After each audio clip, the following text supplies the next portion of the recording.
Assalamualaikum warahmatullahi wabarakatuh. Perkenalkan, saya Adelina Fitri, SKM MEPIT, bisa dipanggil Adel. Saya merupakan dosen program studi Ilmu Kesehatan Masyarakat di Fakultas Kedokteran dan Ilmu Kesehatan Universitas Jambi. Pada kesempatan kali ini, saya akan memaparkan mengenai pernyataan diri dosen untuk unjuk kerja di Dharma Perguruan Tinggi bidang pengajaran pada bidang keahlian yang saya tekuni, epidemiologi. Selanjutnya, saya akan menjelaskan teknik pembelajaran dengan menggunakan metode DIA, Delivery, Interaction, dan Assessment, pada salah satu mata kuliah yang saya ampu, yaitu metode epidemiologi dengan bobot 3 SKS.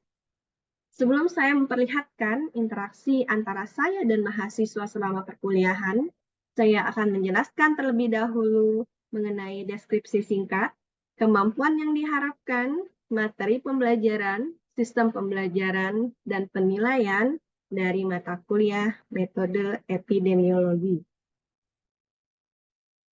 Metode epidemiologi merupakan suatu pendekatan ilmiah yang mempelajari penyebab suatu penyakit. Mata kuliah ini memperkenalkan konsep utama metode epidemiologi dengan ruang lingkup ukuran epidemiologi, desain studi, kausalitas, dan pencegahan. Epidemiologi itu sendiri merupakan ilmu yang mempelajari tentang distribusi, frekuensi, determinan suatu masalah kesehatan di masyarakat, di mana tujuannya adalah untuk meningkatkan derajat kehidupan masyarakat atau komunitas. Capaian pembelajaran mata kuliah ini terdiri dari mahasiswa mampu memahami konsep metode epidemiologi dan pemanfaatan iptek, teori dan pengukuran frekuensi, asosiasi dan dampak, internal dan eksternal validitas, desain penelitian epidemiologi, cross-sectional, case control, cohort, dan eksperimental, konsep penyebab penyakit, serta pencegahan dan kontrol penyakit. Materi pembelajaran terdiri dari ukuran frekuensi, asosiasi dan dampak, bias, chance, interaction, desain studi, hubungan kausal, pencegahan, dan kontrol. Berikut merupakan gambaran RPS atau rencana pembelajaran semester yang terdiri dari sistem pembelajarannya, yaitu adalah dengan bentuk kuliah tatap muka secara luring dan daring, metodenya diskusi, tanya jawab, self-direct learning, case method, terus ada juga medianya menggunakan Zoom, LMS Universitas Jambi, pengumpulan tugas, kuis, dan ada juga dari YouTube berupa video pembelajaran. Tugas sendiri itu terdiri dari tugas kelompok dan individu. Kalau dari saya pribadi biasanya memberikan tugas berupa bentuk telah artikel penelitian pada materi yang biasa saya sampaikan juga, yaitu mengenai desain studi epidemiologi. Jadi dari tugas ini nanti menghasilkan suatu hasil diskusi mengenai telaah artikel yang kemudian dipresentasikan dalam bentuk PowerPoint yang sudah dibuat. Komponen penilaian terdiri dari ujian tengah semester, ujian akhir semester, tugas dan presentasi, penilaian sikap dan soft skill dengan proporsi 25%, 35%, 25%, dan 15%. Kemudian nilai ini akan dikonversi menjadi nilai huruf, di mana nilai huruf tertinggi adalah A dengan rentang 80 sampai 100, dan paling rendah merupakan nilai huruf E dengan rentang di bawah 50. Sumber bacaan yang bisa saya gunakan adalah buku Modern Epidemiologi Third Edition karangan Kenneth Broadman, Sander Greenland, Timothy Lush, Epidemiologi Leon Gordis, serta Epidemiologi in Public Health Third Edition karangan Asheng Rao serta George S. Yagi. Demikian yang dapat saya sampaikan mengenai deskripsi mata kuliah metode epidemiologi. Berikutnya saya akan memperlihatkan bagaimana interaksi saya dengan mahasiswa selama perkuliahan. Selamat menikmati. Enjoy the show. Assalamualaikum warahmatullahi wabarakatuh. Selamat siang. Siang ini saya akan menyampaikan materi metode epidemiologi, tapi khususnya mengenai desain studi EPID.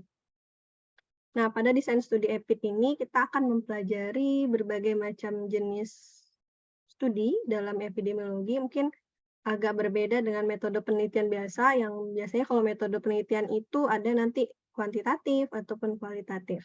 Nah, kalau desain studi EPID ini dia lebih ke kuantitatif kalau bisa saya bilang ya.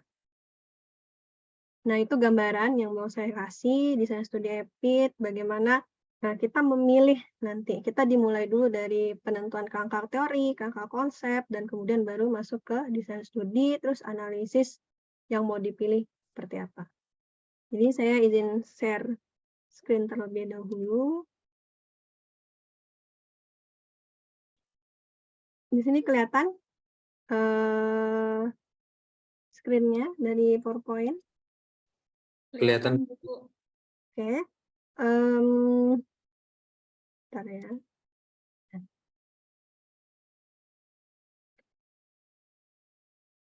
Desain studi EPID. Kalau saya mau tanya di sini, apa sih epidemiologi itu? Kalau udah pernah belajar ya gitu. Apa itu EPID? Bahasa sederhananya saja, gitu. Apa yang kalian tahu? Nggak usah yang ilmu yang mempelajari mengenai ini. Ya, boleh sih, cuman yang kalian ketahui dalam bahasa sederhananya. Epidemiologi itu apa? Ayo coba. Nggak apa-apa, nggak ada yang salah di sini. Ayo, keberaniannya gimana nih? Ayo, gimana epidemiologi itu apa? Izin Bu, Oke, silakan tuh Putri ya. izin menjawab Bu, sepengetahuan saya epidemiologi itu dia lebih ke apa ilmu yang mempelajari tentang penyakit-penyakit gitu Bu. Boleh. Ilmu yang pelajaran tentang penyakit ya. Kalau yang lain gimana? Ada lagi? Nggak apa-apa, nggak ada yang salah di sini. Semuanya memiliki persepsinya masing-masing. Asal nggak keluar dari lingkup Kesmas ya. Ayo, apa lagi? Siapa yang berani? Nggak apa-apa, nggak ada yang salah di sini. Apa itu epidemiologi? Kalian tahu ya aja, epidemiologi itu apa? Kayak gitu. Pernah dengar pandemi nggak? Pernah dengar pandemi? Pernah ya? Yang ngangguk berarti tahu ya. Nah, pandemi itu merupakan salah satu bidang dari epidemiologi juga ya yang kita pelajari dalam epidemiologi. Pandemi itu biasanya penyebaran penyakit yang sudah luas, nggak hanya dari satu daerah saja, tapi udah sampai ke negara-negara yang lain. Nah, itu masuk ke dalam kajian epidemiologi. Cuma pada kesempatan kali ini, kita nggak bahas tentang itu, kita bahas tentang desain studinya. Tujuan kita mempelajari dan studi ini, pertama, sebelum masuk menentukan desain studi, kita harus menyusun variabel terlebih dahulu. Nah, ini bisa jadi untuk gambaran ke depannya ketika skripsi ya. Ketika skripsi bisa ditentukan terlebih dahulu atau gambaran gitu. Pertama menyusun variabel. Menyusun variabel itu kita harus mengerti dulu kerangka teorinya gimana, kerangka teori siapa yang mau dipakai, kemudian kerangka konsep itu dari penelitian kita. Seperti apa kita ingin mengatur penelitian itu, variabel apa saja yang mau diteliti. Tapi tidak boleh keluar dari kerangka teori. Yang kedua, setelah menyusun variabel, kerangka teori sudah ada, kerangka konsep sudah didapatkan, baru menentukan desain penelitian. Nah, kerangka teori ini dia kalau dibilang itu disusun dari para ahli, sudah baku dan diakui. Tapi ada juga yang mengatakan bahwa, oh harus dari ahli ini. Atau ada juga mazhab yang lain dia bilang, boleh dimodifikasi. Nah itu nggak apa-apa sebenarnya. Tiap orang punya persepsinya masing-masing, perbedaan dari setiap yang dibaca, itu oke juga ya. Asal jangan keluar dari substansi yang mau diteliti itu sendiri. Nah, menentukan desain penelitian ini, dia tergantung dari sebenarnya variabel yang mau diteliti atau mungkin bisa juga dari kasusnya ya. Kasus itu termasuk variabel ya, variabel independennya. Misalnya variabel dependennya itu adalah kasus yang sering terjadi. Kalau seandainya kasus yang sering terjadi, cocoknya dia penelitian atau desain penelitiannya adalah desain penelitian konseksional. Kalau seandainya kasusnya itu yang kecil, jarang terjadi, misalnya kayak TB sekarang udah sering sih. Yang masih jarang terjadi itu kematian. Kematian masih sangat kecil kasusnya. Nah, itu bisa memakai desain studi case control. Terus juga nanti ada desain deskriptif dan analitik. Desain studinya, desain penelitiannya ingin melihat frekuensi variabel, terus membangun hipotesis, analisis univariat. Dibedakan menjadi desain deskriptif dan analitik. Kalau analitik itu tingkatnya lebih tinggi lagi dibandingkan deskriptif ya.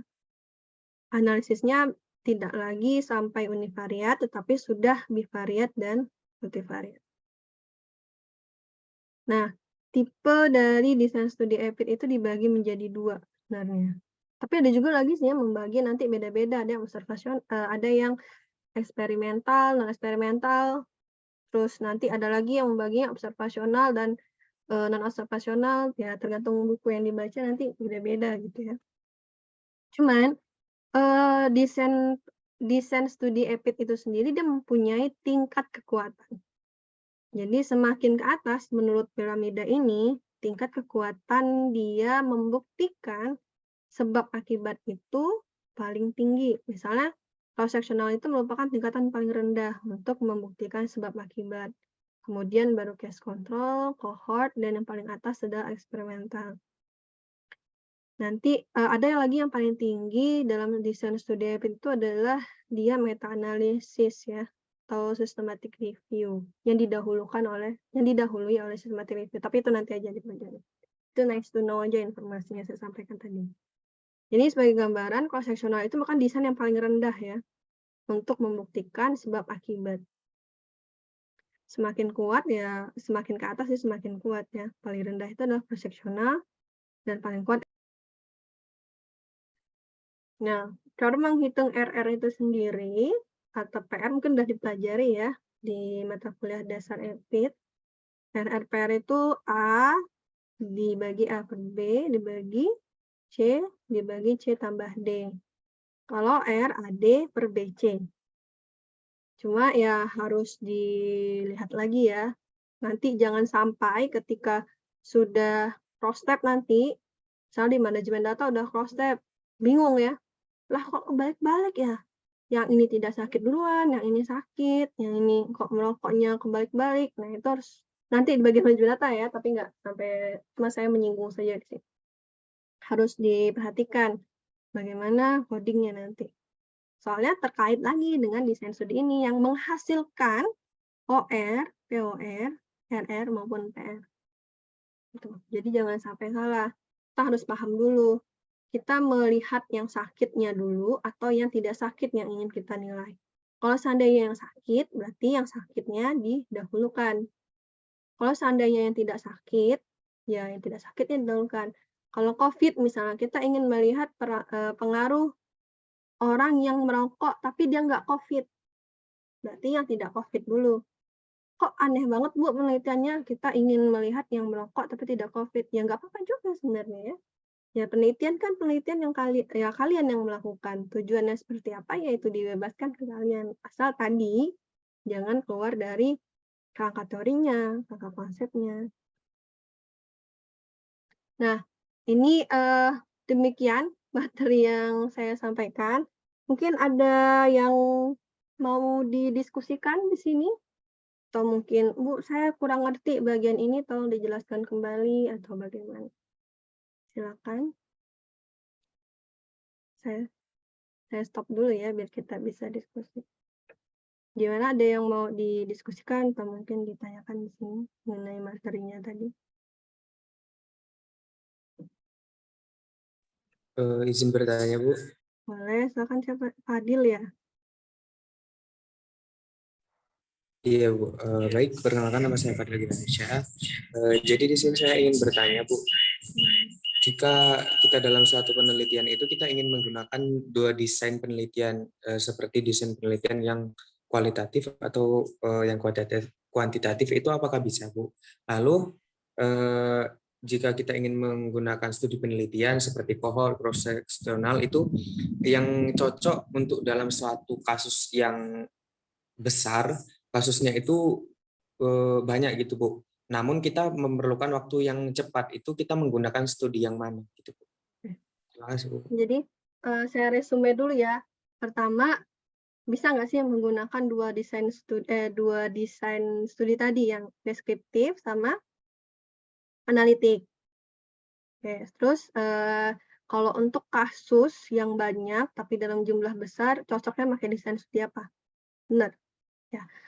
Pertama saya jawab dulu, sebenarnya bisa nggak sih kita memakai dua desain studi tadi gitu ya, yang deskriptif, jenis desain studi tadi ya, jenis studi penelitian tadi itu, sebenarnya sih kalau sudah memilih desain studi yang, apa namanya, yang analitik, dia sudah termasuk deskriptif di dalamnya. Sudah termasuk analitik. Pasti nanti ketika menggunakan, apa namanya, penelitian analitik, di dalamnya ada menjelaskan mengenai distribusi frekuensi. Misalnya yang kena COVID berapa persen, yang tidak terkena COVID berapa persen, berapa jumlahnya, yang merokok tadi berapa persen, yang tidak merokok berapa persen, berapa jumlahnya. Nah, itu hanya sekedar menyebutkan berapa jumlahnya, berapa persennya, itu sudah termasuk dalam jenis penelitian deskriptif. Cuma kalau seandainya kita hanya sampai deskriptif saja, nggak masuk ke dalam analitik, nggak sampai ke analitiknya, kayak gitu. Jadi ya bisa-bisa saja sih sebenarnya kita deskriptif. Saya pernah menemukan ya, mahasiswa sampai deskriptif ya, tapi sayang aja kayak gitu ya. Lagian kan juga udah belajar manajemen data, bisa dari data deskriptif pun itu sebenarnya cuman tinggal di cross tab dapat gitu ya analitiknya, dapat bivariatnya, dapat multivariatnya. Dikategorikan dulu sebenarnya.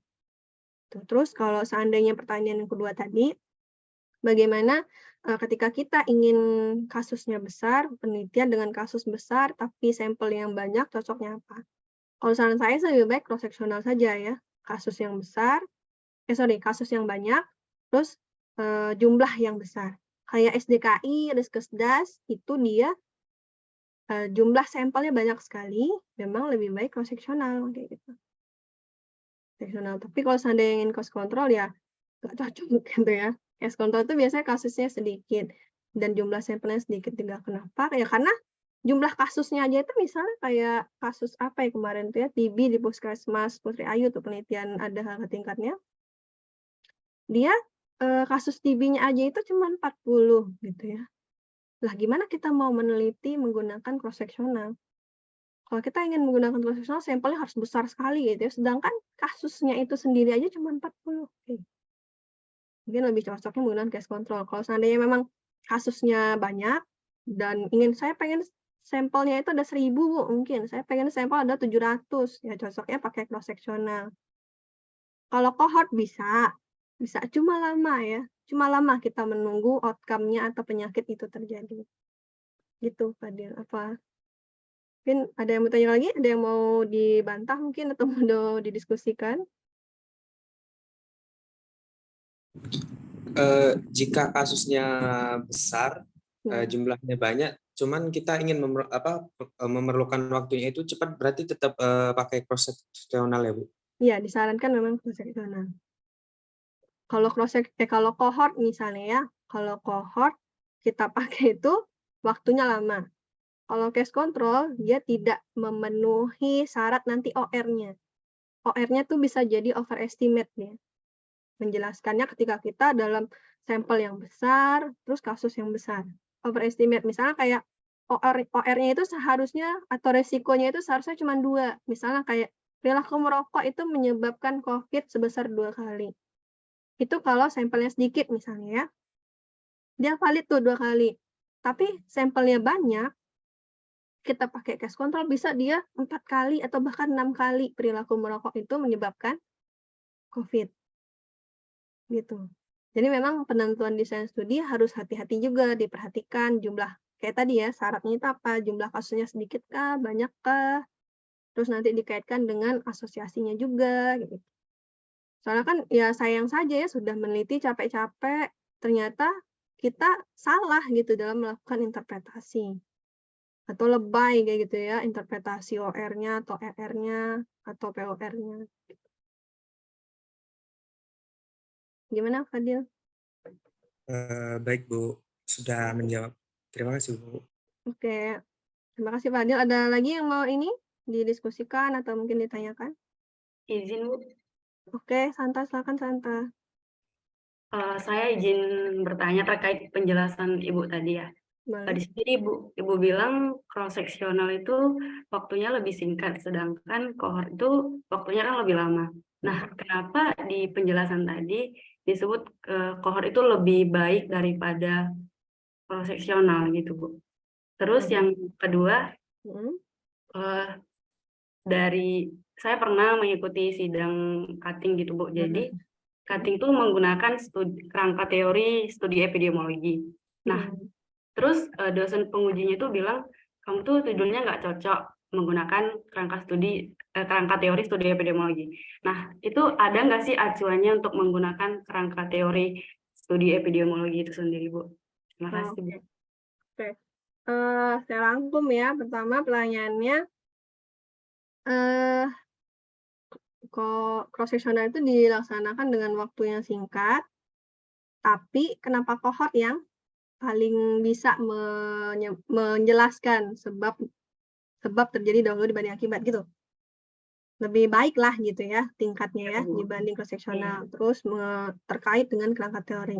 Kalau yang pertama memang kenapa cohort itu lebih baik? Karena dia memang diamati dari dari orang yang sehat kemudian timbul penyakit. Misalnya kayak Santa tadi nih. Santa tadi misal kasus vitamin C aja ya yang sudah ada penjelasan bahannya tadi misalnya. Nah, Santa, kami lihat misalnya peneliti gitu ya, peneliti ingin melihat pengaruh vitamin C terhadap misalnya imunitas tubuh atau kalau seandainya flu lah atau mungkin lupus misalnya ya, maaf ya, misalnya lupus gitu. Jadi kita ingin melihat Santa ini di awal mengkonsumsi vitamin C. Nah, kita amati sampai mungkin bertahun-tahun atau berbulan-bulan, oh ternyata tidak terjadi lupus. Atau mungkin kita amati berbulan-bulan, bertahun-tahun, oh baru terjadi. Terus tadi pertanyaannya apa? Saya kasihkan ngomongin. Yang kedua? Yang kedua, pertanyaan saya, ada nggak suatu acuan atau syarat dalam menggunakan kerangka teori studi tadi ya? epidemiologi, kerangka teori, Bu? Sebenarnya sih bisa-bisa kalau saya, terutama saya itu membebaskan mahasiswa memakai kerangka teori apapun. Bebas memakai kerangka teori John Gordon apa ya kalau nggak salah ya, apa Leon Gordis, John Gordon kalau nggak salah yang host itu ya, host environment, pejamu, agent gitu ya. Nah itu saya membebaskan sebenarnya. Asal memang dia ada di variabel yang diteliti itu ada pada masing-masing kerangka teori yang dijelaskan subvariabel. Misalnya kayak penelitian yang ingin melihat pejamu ya, host itu pejamu, kerentanan atau imunitas terhadap kejadian malaria. Malaria agentnya apa? Ada. Terus lingkungannya misalnya kotor kayak gitu ya. Kotor atau mungkin sanitasinya tidak baik, rumahnya itu terlalu padat, pengap, atau tinggal di dekat hutan kayak gitu ya. Nah, itu kan meningkatkan terjadinya malaria. Ya boleh-boleh aja kalau saya gitu. Kecuali kalau seandainya ingin meneliti kematian bayi gitu ya. Kematian bayi, kematian ibu, tapi memakai kerangka teori John Gordon itu kayaknya nggak cocok kayak gitu. Karena kan kematian bayi itu kayak tadi, dia sudah ada terdiri dari determinan sosial kesehatannya. Udah ada apa sih kayak formatnya kayak gitu. Udah ada panduan bakunya. Untuk menentukan kematian bayi ini dipengaruhi oleh apa saja kayak gitu ya, boleh dari kayak tadi ada nutrisi, ada pendidikan. Kalau ini kalian pernah baca skripsi ya, misalnya saya iseng deh ke ruang baca skripsi, diharuskan ada sumbernya dari mana. Tuh. Hanta gimana? Kayak saya kebanyakan ngomong. Berarti Bu, kesimpulannya dalam menentukan kerangka teori tadi harus punya dasar, terus harus sesuai dengan desain studi kita dan dengan sesuai tujuan penelitian kita, Bu. Betul sekali Santa, gitu ya. Harus ada dasarnya, jangan ya saya maunya ya terserah saya. Ya memang terserah kalian, cuman harus ada dasarnya gitu ya. Cuman jangan ya leluasa, mungkin kayak gini, kita dekat boleh tapi leluasa jangan gitu. Itulah kurang lebih seperti itu ya. Ya terserah saya, bukan saya yang punya penelitian, saya yang saya penelitinya, saya ketuanya, terserah saya. Ya boleh, terserah. Cuma jangan leluasa juga, harus punya dasar. Sesuaikan dengan tujuan, sesuaikan dengan desain studi juga. Gitu ya. Nah, ada lagi yang mau ditanyakan? Baik, Bu. Terima kasih. Oke, sama-sama. Ada lagi? Jika tidak ada, saya ingin memberikan tugas ya. Tugasnya itu sebenarnya nggak susah sih. Mudah banget. Mana ya tadinya slide-nya? Tugasnya itu terkait masih dengan desain studi EPID. Nah, jadi sebenarnya sama kayak kakak tingkatnya yang sebelumnya ya. Mungkin bisa jadi gambaran juga nanti mengenai penggunaan STROP. STROP itu panduan ya. Panduan mengenai observasional studi. Bentar. Nah, mengenai laporan gitu ya, observasional studi di epidemiologi. Jadi nanti misalnya dapat nih artikel dalam bahasa Inggris, dijelaskan judulnya apa, penulisnya siapa saja, desain studi yang digunakan apa, misalnya eksperimen, atau mungkin cohort, atau mungkin cross-sectional, atau yang lainnya, tujuannya apa, metodenya gimana, kriteria inklusi, eksklusi, terus desain studi lagi, populasi, sampel, variabel yang diteliti, analisis statistik yang digunakan, serta hasilnya. Hasilnya seperti apa?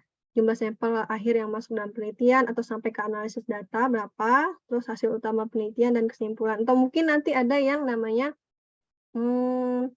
ucapan terima kasih boleh ya di hasil ini, di bagian penambahan sih, tapi biasanya nggak begitu urgensi untuk disampaikan dalam stroke.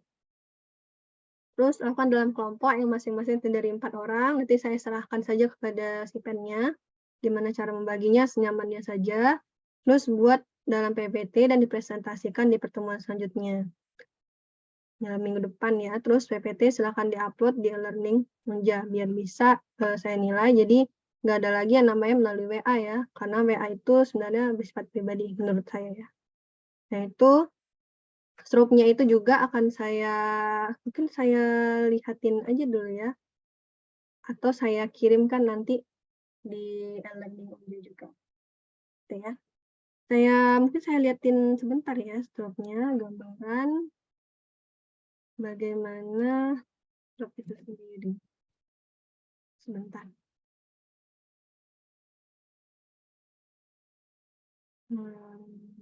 Nah ini. Bentar ya. Nah, stroke ini checklist. Bisa dilihat di sini? Jadi nanti tinggal dibikin aja nih itemnya ya, judulnya apa, terus penulisnya siapa, desain studinya apa, case control call, cross-sectional, terus tujuannya apa, metodenya gimana, tempat penelitiannya, jumlah sampel, variabel, terus statistik yang digunakan, analisisnya bisa apa, dia cuma sampai deskriptif atau sampai analitik, atau mungkin cuma laporan saja, atau sudah sampai multivariat, bivariat, terus hasilnya seperti apa, partisipannya, jumlah responden yang di awal penelitian, di akhir, ada kriteria inklusi nggak? Apakah dengan penggunaan kriteria inklusi dia menyebabkan jumlah sampel yang berkurang, hasil utamanya apa, kesimpulan apa. Nah, nanti di artikel itu biasanya ada yang namanya kata terima kasih gitu ya. Tapi jangan sampai, ya itu nggak urgensi untuk ditulis dalam tugas ya. Mungkin itu yang bisa saya sampaikan di sini. Ada pertanyaan lagi mengenai materi ataupun tugas yang diberikan? Ada? Sudah cukup, Bu. Oke.